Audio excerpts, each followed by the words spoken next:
Coffee पर Kurukshetra show में मेहमानों द्वारा व्यक्त की गई राय और कमेंट्स उनके निजी विचार हैं। मेहमानों की राय को इंडिया टीवी या शो के होस्ट की राय ना मानी जाए। इंडिया टीवी का मकसद किसी भी व्यक्ति या वर्ग की भावना को ठेस पहुंचाना नहीं है।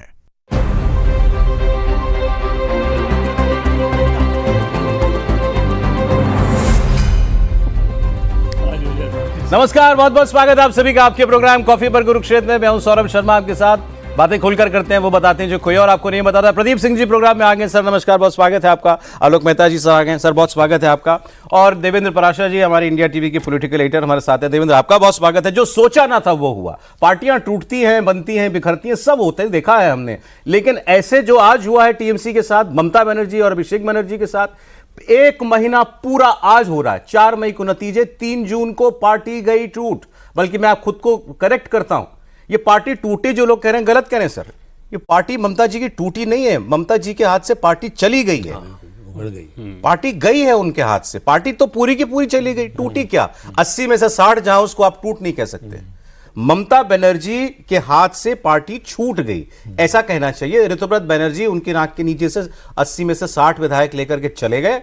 आज स्पीकर से मिले, स्पीकर ने कहा हाँ तुम ही टीएमसी और तुम ही एलओपी बन गए। कुछ नहीं कर पाई ममता जी। अब अदालती कार्रवाई होगी, सब होगा, वो आगे की कहानी है। इसको चैलेंज किया जाएगा, वो कोर्ट देखेगा जो होगा। लेकिन आज की तारीख में ममता जी के हाथ में क्या है? इधर स्पीकर ये प्रेस कॉन्फ्रेंस कर रहे थे ऋतुव्रत बनर्जी, एलओपी बनने के बाद स्पीकर ने अपॉइंट कर दिया, उसके बाद उनको चेंबर मिल गया ऑफिस एलओपी का। उनके घर पे मीटिंग हो रही है। 4 गाड़ियां गई आज केवल उनके घर पे। अभिषेक बनर्जी पहुंचे, लेकिन डेरेक ओब्रायन दिखे, उसमें 1-2 सीनियर नेता, फिराद हकीम दिखे थे, 1-2 नेता ही थे। फिराद हकीम ने मेयर के पद से इस्तीफा दे दिया है कोलकाता के। वो भी बहुत बड़े मठाधीश थे वहां के, उन्होंने उनका इस्तीफा भी हो गया है। तो आज तो दोनों हाथ खाली है ममता बनर्जी के लिए। इतना सर, मेरे ख्याल से सबसे बुरा दिन होगा आज उनके जीवन का। सर इसमें तो कोई दो राय नहीं। देखिए, ममता बनर्जी ने जब पार्टी बनाई थी तो 98 में, तो उस समय ये नहीं सोचा होगा कि 15 साल मुख्यमंत्री रहेंगे। और 4 मई से पहले ये नहीं सोचा होगा कि हमारी 4 मई के बाद ये हालत हो जाएगी। अगर ज़रा भी अंदाज़ा होता तो जो अभिषेक बनर्जी बोल रहे थे, जो ममता बनर्जी बोल रही थी, कम से कम बोलते नहीं, इंतज़ार करते चुनाव नतीजे का, उसके बाद जो बोलना है बोलते। लेकिन जिस तरह की भाषा बोल रहे थे, जो अहंकार टपक रहा था जी, उससे पता चल रहा था कि इनको पता नहीं कि ज़मीन खिसक चुकी है पैर के नीचे से। तो इनको 2021 भी 2026 नज़र आ रहा था कि 2021 में किसी की हिम्मत नहीं हुई तो 26 में कैसे हो जाएगी। क्या कर लिया? सेंट्रल फोर्स तब भी लगा लिया था, अब भी लगा लिया। तो उससे क्या होता? हमारा डर थोड़े मन से निकाल देंगे। और सेंट्रल फोर्स तो जो है बूथ के बाहर खड़ी रहेगी ना। तो ये जब अहंकार हो जाता है कि हम अपराजेय हैं, हमारा कोई कुछ बिगाड़ नहीं सकता, तब जो है एक ईश्वरीय शक्ति होती है, दूसरा डेमोक्रेसी में जनता, मतदाता, वो बताता है कि आप क्या हैं। और ये बड़े से बड़े लोगों को, इंदिरा गांधी को इमरजेंसी के बाद बताया ही, उनसे ताकतवर कौन था उस समय? कहाँ, मतलब अपना चुनाव हार गई पार्टी, तो हार ही गई, अपना भी चुनाव हार गई। सेम इनका सर, वही इनका हुआ है। और ये तो मतलब इन्होंने तो रिकॉर्ड बनाया है ना। आज तक भारत में कोई मुख्यमंत्री पद पर रहते हुए लगातार 2 बार चुनाव नहीं। सर अभी आपने कहा कि धरती खिसक गई, जमीन खिसक गई। सर ऐसी वैसी भी नहीं खिसकी, लगा धरती को पहिए लग गए। आप सोचिए, ये आलम हो गया। ममता बनर्जी इतनी बड़ी नेता, 4 मई से पहले तो आधी दुनिया, तो बल्कि ज्यादातर लोग तो यही मान रहे थे कि ये चुनाव जीतेंगी लगातार, रिकॉर्ड 4थी बार। आज हालत ये हो गई है कि ऋतुव्रत बनर्जी ने ये कहा प्रेस कॉन्फ्रेंस में कि हम ममता बनर्जी को चिट्ठी लिखकर ये कहेंगे कि हमारी चीफ एडवाइजर बन जाएं। सोचिए, ममता की बनाई पार्टी में ममता को चीफ एडवाइजर बनाने के लिए चिट्ठी लिख करके आमंत्रित किया जाएगा। मतलब अब जो कुछ हो रहा है, देखिए, एक तो चुनाव में हार हो गई, अब उन्हीं की पार्टी के लोग उनको अपमानित करने का काम कर। यस, ये अपमान। तो हाँ, कि ये जो अहंकार था उसका हम दमन कर रहे हैं इस तरह से, जैसे कहते हैं पैर के नीचे कुचलना अहंकार को। शारीरिक रूप से बात नहीं कह रहे हैं, अहंकार को कुचला जा रहा है। जितना ऐसा है कि ये लोग, कुछ लोग तो ऐसे हैं जो साथ थे, वो सब करने में शामिल थे, और कुछ लोग ऐसे थे जो चुप थे, डर से चुप थे, लालच में चुप थे, वो जो है उनको अब जबान मिल गई है, उनको लग रहा है कि अब बोलने का मौका है, अब हमारा ये कुछ बिगाड़ नहीं सकते, ना हमको कुछ बना सकते हैं ना हमारा कुछ बिगाड़ सकते हैं। सर ऐसा लग रहा है कि बिजली गिर रही है, वो भी अलग अलग जगहों पर, अलग अलग वक्त पर, अलग अलग तरीके से जलाने के लिए, झुलसाने के लिए। पार्टी गई, विधायक गए और ईडी पहुंची, उसी वक्त ये सारे घटनाक्रम एक साथ हो रहे थे। ममता जी की मीटिंग, उधर एलओपी बने तो प्रेस कॉन्फ्रेंस, और इधर ईडी पहुंच गई अभिषेक बनर्जी के घर। और मामला ये है शिक्षा भर्ती घोटाले का मामला। अभी सीआईडी की जांच चली रही है फ्रॉड सिग्नेचर वाले मामले में, उसमें समन आया हुआ है। अब इसका समन 15 जून का इनको और मिल गया है। तो वो घिरे हुए हैं एक बिल्कुल ही अलग किस्म के जंजाल के अंदर, कानूनी जंजाल के अंदर। अब टीएमसी क्या कह रही है, थोड़ी आगे की बात करते हैं। टीएमसी ने एक टेक्निकल पॉइंट निकाला है। टीएमसी ने ये कहा कि जो आदमी एक्सपेल किया जा चुका हो पार्टी से, ऋतव्रत शाह जो एलओपी बन गए, इनको तो पार्टी ने निकाल ही दिया, वो किसी गुट का नेता कैसे हो सकता है? उसको तो हमने पार्टी से पहले ही निकाल दिया, तो वो टीएमसी का को रिप्रेजेंट कर ही नहीं रहा। देखिए सौरभ जी, पुराना इतिहास है, चाहे इंदिरा गांधी को निकाल दिया गया था तो वही ना, उसके बाद भी ये तो विधानसभा में कोई कोर्ट, अभी आपने शुरू में कहा कोर्ट डिसाइड करेगा, कोर्ट नहीं कर सकता। विधानसभा में यदि 60 आपके साथ हैं और असली, आप, मुझे तो ये चिंता होती है, हो सकता है यदि बीजेपी के बने प्राइम मिनिस्टर और होम मिनिस्टर भी कहेंगे नहीं भाई हम सिंपैथी रखते हैं ममता बनर्जी पर, कोई ब्रेन हेमरेज न हो जाए। क्योंकि देखिए 2 साल पहले तक, भगवान न करे, यही तो मैं कह रहा हूँ कि हम लोग भी यही कहेंगे कि भाई किसी नेता को आप ही बताइए कि प्रधान, आप छोड़िए कि मुख्यमंत्री बनने का जो लोगों पर आतंक रखा था, उनके कुछ लोग बंगाल से हम, बल्कि इवन मीडिया के लोगों ने भी उनका दिमाग ही बना रखा था कि अब तो प्रधानमंत्री बनना है आपको। 2026 टारगेट नहीं था, इससे पहले बीच में तो ये बनने ही लगा था। आपको याद है भाई, यूँ तो इंडिया गठबंधन में भी उनको नेता बनाया जाए वो तो एक छोटी बात थी, लेकिन वो तो सपना दिमाग में बन चुका था कि अब तो प्रधानमंत्री बनेगी, मुख्यमंत्री छोड़िए। और उसी ढंग से एमएजेस को टिकट बांटने से लेकर के जिस तरह से आतंकित किया हुआ था, तो वो उस समय तो ठीक है भाई, इनके नाम पर चुनाव जीतना है, आपको पार्टी में इतना मिलता है, इतना मिलता है, इतना मुस्लिम, इतना हिंदू। सवाल ये मेरा मानना है कि इसलिए पूरी जो झटका लगा है, इसके लिए वो बनर्जी इसलिए जिम्मेदार है, उनके आसपास के वो लोग भी है। जो राहुल गांधी के लिए भी कहता होगा, आपको प्रधानमंत्री बनेगा हो, वो कुछ भी नहीं बने, हो सकता है सारा मेंबरशिप भी खत्म हो जाए कहीं, तो क्या करेंगे? नागरिकता चली जाएगी तो क्या करेंगे? ममता बनर्जी के लिए इतना बड़ा शौक, देखिए ये सही है कि वो एक समय में बहुत डैशिंग हो रही, बंगाल के बाहर उनकी कोई लोकप्रियता वैसी नहीं थी, लेकिन हाँ ये बना कि उनकी इमेज ये थी कि भाई बड़ी चप्पल पहनती है, माँ के पास रहती है, बड़ी साधारण ढंग से अपना किया, जो त्रिपुरा के या दूसरे जो लेफ्ट कम्युनिस्ट मार्क्सवादी लोगों का नेता था। उस इमेज के बाद ये सोचना कि प्रधानमंत्री बनेंगे 2026 से, उसके बाद तो बस पहले बीच पे टूट गया, चूंकि वो तो गठबंधन वाले में राहुल गांधी के अलावा कोई दिख ही नहीं रहा था, ममता पहले ही अलग हो गई।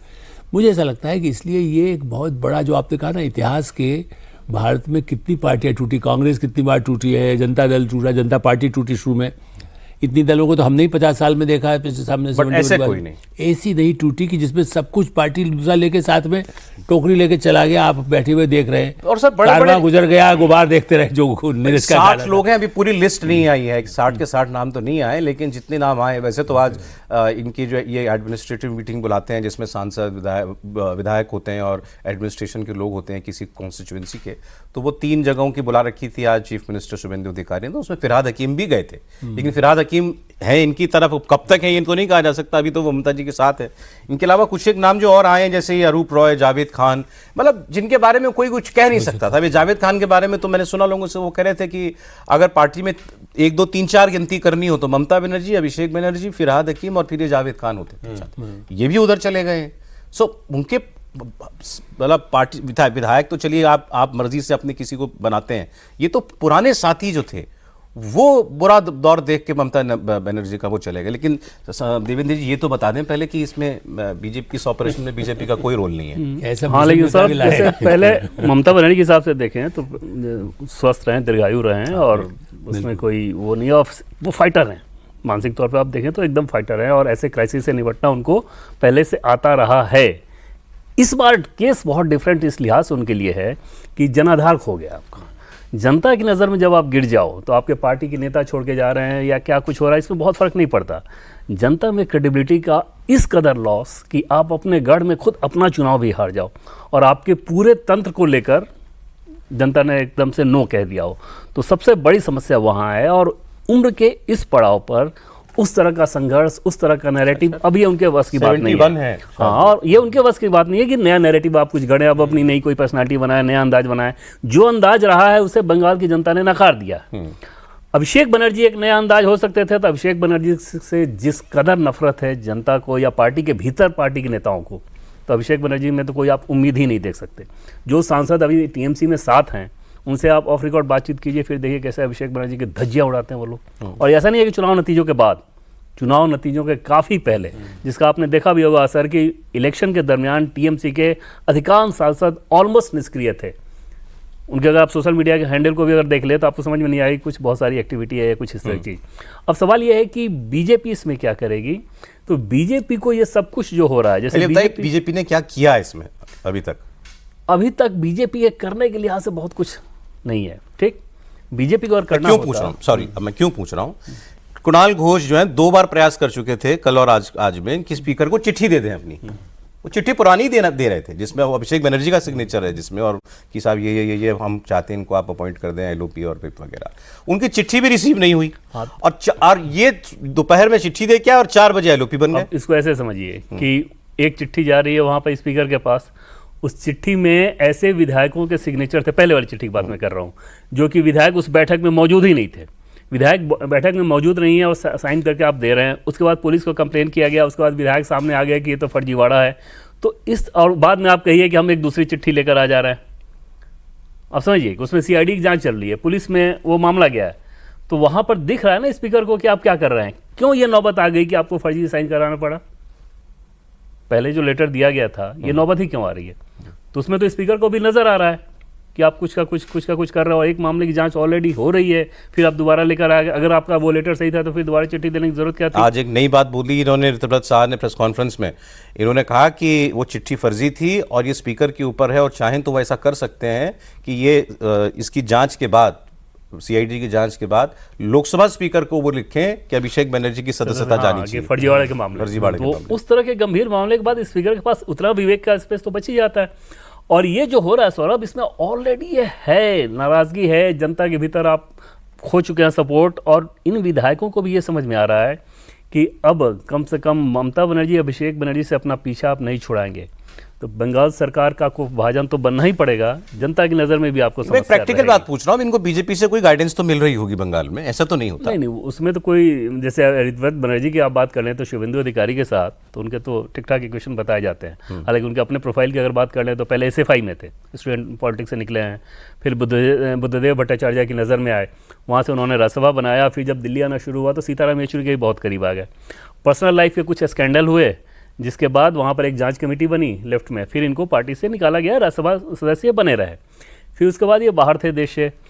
एक कमेटी जो ट्रांसपोर्ट की कमेटी थी पार्लियामेंट की, जिसमें डेरेक ओब्रायन उसको हेड करते थे, वो वहाँ पे मुंबई गए थे, मुंबई कमेटी की बैठक थी, ये सीधे वहाँ पहुँचे मुंबई। और ममता बनर्जी ये चाह रही थी कि इनको गिरफ्तार कराया जाए उस समय, कि महिलाओं का इशू है, कुछ पॉलिटिकल फ़ायदा होगा।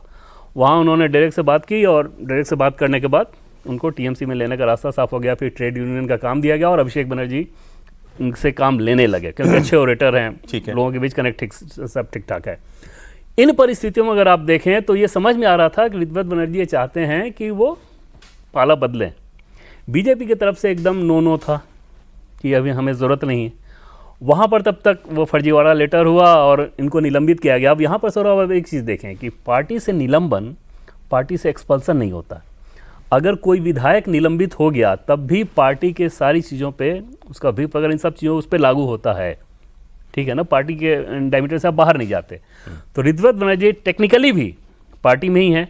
एक चीज़ ज़रूर है कि एकनाथ शिंदे वाले मामले में आपने देखा होगा महाराष्ट्र सरकार में जो सुप्रीम कोर्ट का जो फैसला था कि विधायकों को बहुमत का मतलब ये नहीं होता कि पार्टी आपके पास, कि पार्टी का भी बहुमत हो गया। ये दोनों दो चीज़ें सुप्रीम कोर्ट ने उस चीज़ को कहा था, ठीक। लेकिन इस केस में अगर इतने सारे विधायक साथ आ रहे हैं सौरभ, तो आप ये समझिए, ये स्वतः स्फूर्त इसमें ज्यादातर हैं। वो क्लियर बात उन्होंने मंशा क्लियर कर दी प्रेस कॉन्फ्रेंस में। उन्होंने कहा हाँ सर, जो मामला था महाराष्ट्र वाला, उसमें सुप्रीम कोर्ट में जो इलेक्शन कमीशन ने कहा, उसी समय ये क्लियर हो गया था कि जितनी वंशवादी पार्टियां हैं उनके आने वाले समय में उनके लिए मुश्किल होने वाली है। क्या स्टैंड लिया इलेक्शन कमीशन ने? सुप्रीम कोर्ट ने जो बात कह रहे हैं देवेंद्र बिल्कुल ठीक है। मुझे अभी मतलब ये जानकारी दी गई, मेरे मन में भी था कि आपने कहा तो अभी टू माइंड्स में आ गया। एक्सपल्शन ही है, पार्टी से एक्सपेल्ड है, ये मुझे याद है। कुणाल सस्पेंशन नहीं है, एक्सपल्शन था। तो वही बात आज कुणाल घोष कह रहे थे कि जो आदमी को हमने जो पार्टी में ही नहीं है वो लीडर कैसे बन सकता है। फिर इसमें देखिए, इसमें दूसरा लीगल एस्पेक्ट तुरंत आ जाएगा कि जैसे किसी को भी पॉलिटिकल पार्टी के जो संविधान वगैरह होते हैं कि आप पहले उसको सो कॉज नोटिस जारी करते हैं, वो प्रक्रिया का आपने पालन किया कि नहीं किया। हाँ, वहाँ भी वो तकनीकी चीज हो जाएगी। पार्टी की किस बैठक में फैसला होगा। जो इलेक्शन कमीशन ने स्टैंड लिया, सुप्रीम कोर्ट ने कहा भाई कि आप पार्लियामेंट्री मेजॉरिटी के आधार पर ये कैसे तय कर देंगे कि पार्टी में बहुमत किसका है। जो तरीका है इलेक्शन कमीशन का भी कि संगठन में देखते, मतलब पार्लियामेंट्री या लेजिस्लेचर पार्टी दोनों, और उसके अलावा संगठन राष्ट्रीय पार्टी है तो राष्ट्रीय स्तर पर, प्रदेश स्तर पर, जिला स्तर पर, वहां संगठन में किसका बहुमत है उसके आधार पर तय होता है पार्टी किसको मिलेगी। लेकिन इलेक्शन कमीशन ने कहा कि ये वंशवादी पार्टी है, यहां परिवार का एक व्यक्ति तय करता है कौन क्या पदाधिकारी होगा, तो यहां कोई डेमोक्रेसी नहीं है। तो इसलिए जो इलेक्टेड मेंबर है वो कम से कम चुन कर आए हैं, जनता से चुन कर आए हैं, उनके पास मैंडेट है। इसलिए जो है लेजिस्लेचर पार्टी और पार्लियामेंट्री पार्टी में जिसका बहुमत है पार्टी उसकी होगी। सर यही डर आज ये बात समझ गई थी ममता बनर्जी, इतनी तो वो सीजन हैं। आज उन्होंने दिन में ही तृणमूल कांग्रेस ने उन्होंने अपनी सारी ऑर्गेनाइजेशन, सारी समितियां, फ्रंटल ऑर्गेनाइजेशन सबको जो है डिसबैंड कर दिया। तो वो एक तरह से मतलब उन्होंने अपनी ओर से तो चालाकी की, लेकिन ये और गलती हो गई। कैसे भाई, अगर कोई है ही नहीं संगठन तो बहुमत का सवाल कहां से आएगा। आफ्टर केयरफुल कंसिडरेशन, टीएमसी का पोस्ट है, it has been decided that all committees of AITMC in West Bengal as well as all its frontal organisation shall stand dissolved with immediate effect. कि भाई ये लोग ना चले जाएं। ये लोग अगर इलेक्शन कमीशन के पास जाएंगे तो इलेक्शन कमीशन कहेगा कोई कमेटी है ही नहीं, तो उसमें किसका बहुमत है, कि कौन अल्पमत में है, ये कैसे तय होगा। जो कमेटी एग्जिस्ट ही नहीं करती उसमें तो इलेक्शन कमीशन नहीं तय कर सकता कि किसका तो फिर विधायक और सांसद की संख्या पे तय होगा। हाँ, उसी पे तय होगा। अब वो तो तय है कि इधर ही है, तय है इधर है। भाई विधायक हैं तो सांसद भी यही है। अब फर्क केवल इतना है महाराष्ट्र की तुलना में, तो विधायक दल के नेता के हिसाब से तो विधायक ही तय करेंगे। मोटे तौर पे सांसद भी मेजोरिटी मतलब ममता जी के खिलाफ ही माने जा रहे हैं।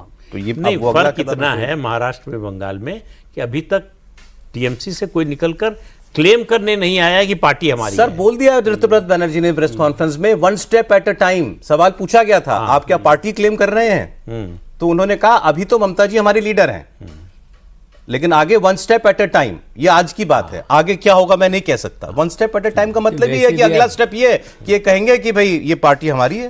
देखिए, जैसे आपने कहा एक्सपेल करने के बाद तो आपकी मेंबरशिप नहीं जाती है, एक्सपेल न करने के बाद अनुशासन होता है, जो आपने कहा बहुत इंटरेस्टिंग इसलिए भी होता है। आप यदि किसी को एक्सपेल कर देते हैं तो मेंबरशिप ऑफ द असेंबली नहीं गई, और उसके बाद लेकिन जब बहुमत के सारे विधायक दल ने कहा कि नहीं ये हमारा नेता और यही पार्टी है, तो अब ऑटोमेटिक इसके हो गए। यदि सस्पेंशन होकर के कुछ करेंगे तो वो कहा जाता है कि नहीं कि साहब ये हमारी पार्टी का अनुशासन, थोड़ा इनकी मेंबरशिप पहले ख़त्म कर दो।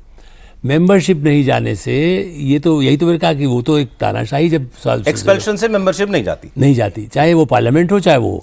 इसीलिए तो आप देखिए ना, एक्सपेल नहीं करती, इसलिए स्वाति मालीवाल को, इनको सबको अभी भी वो, वरना वो फिर वो फ्री हो जाते हैं। हाँ, वो फ्री हो जाते हैं। तो इसीलिए टीएमसी अभी एमपीज का भी जो होगा तो कहीं हाँ ठीक है, हम टीएमसी हैं, हम सब टीएमसी हैं।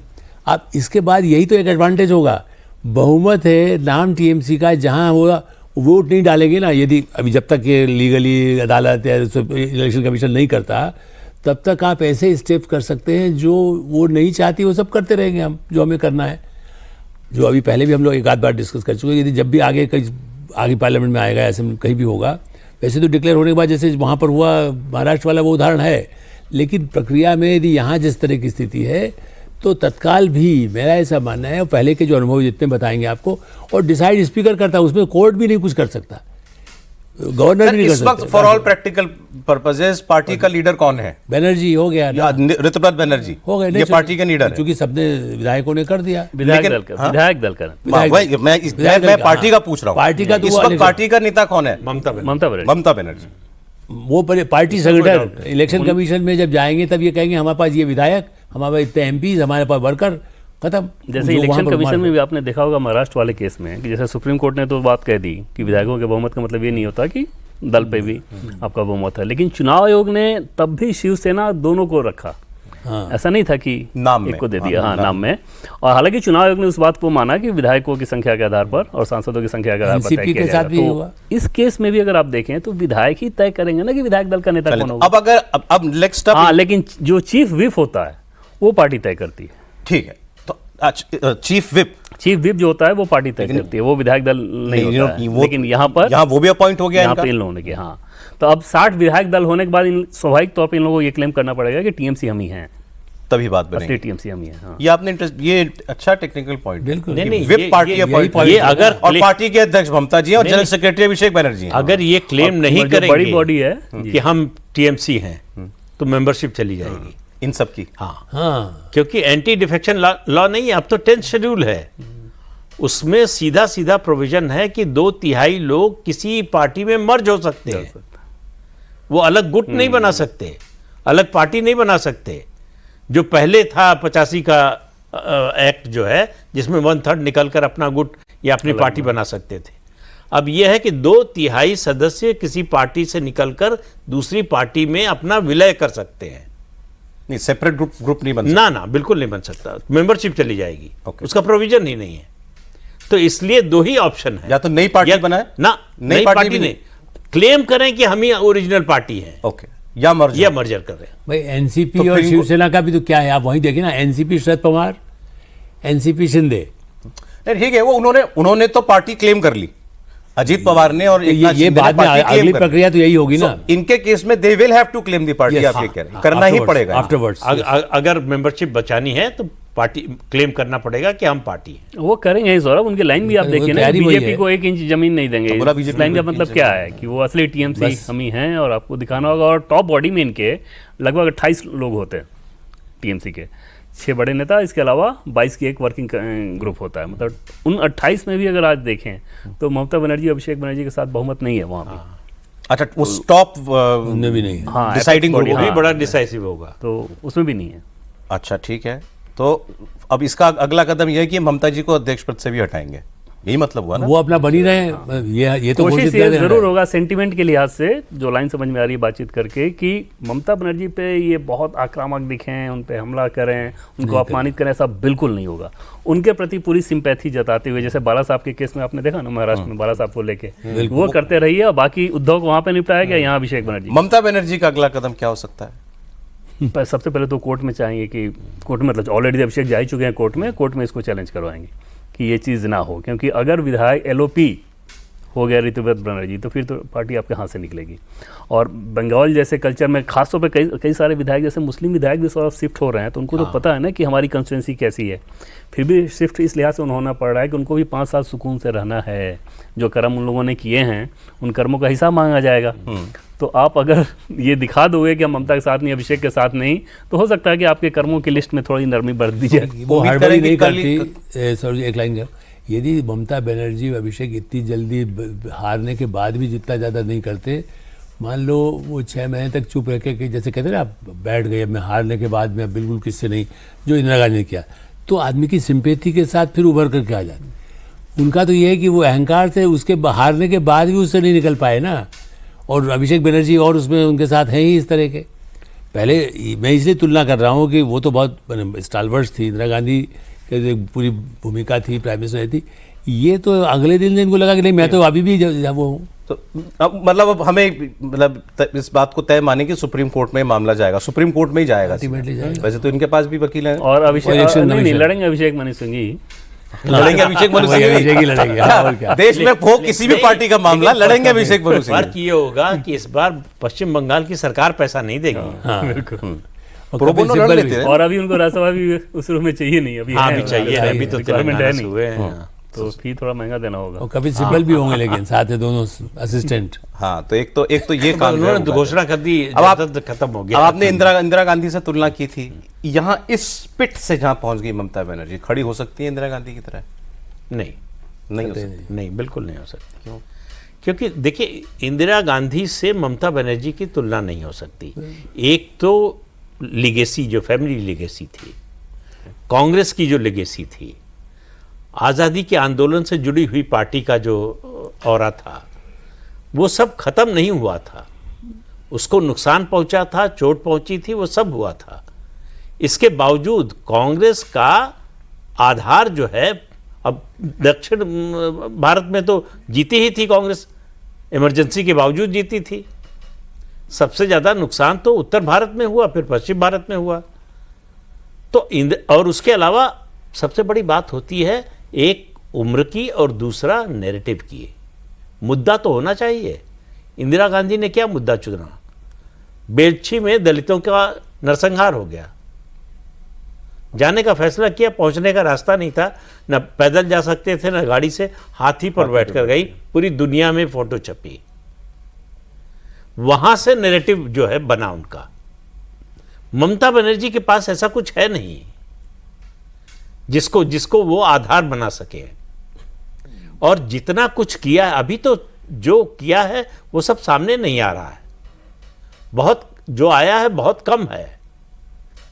तो इसलिए जैसे जैसे चीजें और बाहर आएंगी, कितने केस रजिस्टर होंगे इसकी कोई गिनती नहीं होगी। और ममता बनर्जी, अभिषेक बनर्जी का जीवन केवल अदालत में केस लड़ते हुए, मुकदमा लड़ते हुए बीतेगा। पार्टी आपकी है नहीं, विधायक आपके है नहीं, आपके जो संस्थापक सदस्य थे उनमें से लोग जा रहे हैं और आपको इसका कोई अंदाजा ही नहीं था। मतलब जब चुनाव आप लड़ रहे थे, ममता बनर्जी का आप 16 से 21 का दौर देख लीजिए और 21 से 26 का, और ये 26 में जो चुनाव हुआ उस समय, 21 में जो भी नैरेटिव वो बना रही थी चल रहा था, जो कह रही थी लोग मान रहे थे। वो झूठ बोल रही हैं, सच बोल रही हैं, इससे कोई फर्क नहीं पड़ रहा था। इस बार कोई एक मुद्दा बताइए जो ममता बनर्जी ने उठाया हो और वो चल गया। सब उल्टा पड़ा। प्रधानमंत्री को गाली देना, गृह मंत्री को गाली देना, प्रधानमंत्री झाल मुड़ी खाने गए उसकी आलोचना करना, उसका उल्टा नतीजा हुआ। तो पिछली बार स्थिति ये थी कि टीएमसी नैरेटिव बना रही थी, बीजेपी उसका जवाब दे रही थी। इस बार उल्टा हो गया। तो ये बदलते हुए मूड को दिखा रहा था। वो तो कल वो जो उन्होंने धरना दिया उससे भी उनको समझ में आ गया होगा। इतनी बड़ी नेता के लिए चंद 100 लोग और शायद 8 विधायक, 3 सांसद, इतने लोग पहुंचे थे। और देखिए पहले उस जगह पे आप जाके खड़े हो जाइए तो उससे 5 गुना लोग ज्यादा। बंगाल का कोई बता भी रहा था, कोई डॉक्टर बता रहे थे कि सामान्य तौर पे खड़े हो जाए तो 100-150 लोग तो ऐसे ही हम लोग खड़े हो जाते हैं। सबसे व्यस्त इलाका है वो कलकत्ता का। और दूसरा, इंदिरा गांधी के सामने जो थे उनसे, मोरारजी भाई से उनका पुराना जानते थे क्या, इनके साथ तो वो सब लोग छोड़ के गए ना जिनके बारे में कभी ये सोच नहीं सकते थे। अभी देखिए कौन जाएगा, तुलना नहीं आता। दूसरा, वैसे भी किसी ढंग से तुलना ही नहीं चुका ऑल इंडिया लेवल पर जो होना, जो प्रदीप जी कह चुके।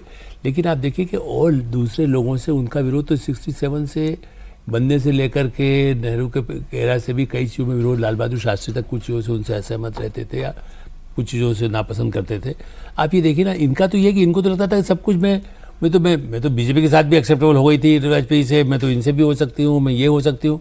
वो जो है सारी, तो उससे वो फिर कैसे उठ खड़ी होंगे जो आपके साथ है। बाकी इनका कोई दूसरे राज्यों में कोई ये आधार तो बंगाल के बाहर कहीं आधार भी नहीं है, इसलिए वो तुलना नहीं है। इनका मॉरली भी अंदर से गिरना है। इसलिए शुरू से बार बार ये कह रहा हूँ कि अंदर से सामने वाला विरोधी भी इनका इस समय ऐसा नहीं है जो इनके बारे में लगता है कि इनसे मैं लड़ती रही हूँ, बीजेपी से लड़ती रही है, सीपीएम से लड़ती रही, वो थोड़ी अभी सामने खड़े हैं। अभी तो आपके ही लोग आपके खिलाफ खड़े हुए हैं। बहुत कुशल रणनीति भी नजर नहीं आ रही है। जैसे रितवत बनर्जी की या संदीपन के केस में देखें कि पहले जैसे बताया गया कि यहाँ निलंबन हुआ है, बाद में उन्होंने कहा कि प्राथमिक सदस्यता से हटाया गया।